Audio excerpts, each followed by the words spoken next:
പെൺവാണിഭ സംഘം കൊച്ചിയിൽ പോലീസ് പിടിയിൽ. സംഘത്തിന്റെ കൈവശമുണ്ടായിരുന്ന ബംഗ്ലാദേശ് സ്വദേശിനിയായ 20-കാരിയെ പോലീസ് മോചിപ്പിച്ചു. 2 സ്ത്രീകളടക്കം 3 പേരെ എളമക്കര പോലീസ് പിടികൂടി. ബംഗളൂരുവിൽ നിന്നാണ് സംഘം യുവതിയെ കൊച്ചിയിലെത്തിച്ചത്. ബംഗ്ലാദേശ് സ്വദേശിനിയായ 20-കാരിയാണ് കൊച്ചി എളമക്കര കേന്ദ്രീകരിച്ചുള്ള പെൺവാണിഭ സംഘത്തിന്റെ കയ്യിൽപ്പെട്ടത്. 12 വയസ്സു മുതൽ ബംഗളൂരുവിലായിരുന്ന പെൺകുട്ടിയെ ഒരാഴ്ച മുമ്പാണ് പെൺവാണിഭ സംഘം കൊച്ചിയിലെത്തിച്ചത്. ഒരാഴ്ചയ്ക്കിടെ 20 പേർക്ക് പെൺകുട്ടിയെ സംഘം കാഴ്ചവെച്ചു. 2 സ്ത്രീകളാണ് പെൺവാണിഭ സംഘത്തെ നിയന്ത്രിച്ചിരുന്നത്.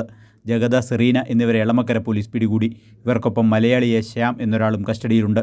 കൂടുതൽ പേർ പ്രതികളാകുമെന്നാണ് പോലീസ് നൽകുന്ന സൂചന. കേരളത്തിലും പുറത്തും വേരുകളുള്ള പെൺവാണിഭ സംഘമാണ് സംഭവത്തിന് പിന്നിലെന്നാണ് പോലീസിന് ലഭിച്ചിരിക്കുന്ന വിവരം.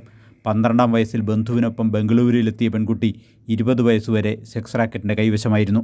ഇക്കാലയളവിൽ പലർക്കായി കാഴ്ചവെച്ച് നിരന്തര പീഡനത്തിനിരയായി എന്നാണ് പോലീസിന് ലഭിച്ചിരിക്കുന്ന വിവരം. ബംഗളൂരു സ്വദേശിനിയായ സെറീന പെൺവാണിഭം ലക്ഷ്യമിട്ട് പെൺകുട്ടിയെ കൊച്ചിയിലെത്തുകയായിരുന്നു. മനക്കപ്പറമ്പ് കേന്ദ്രീകരിച്ച് പെൺവാണിഭം നടത്തുന്നതിനിടെ പോലീസിന് ലഭിച്ച രഹസ്യ വിവരമാണ് അന്വേഷണത്തിൻ്റെ തുടക്കം.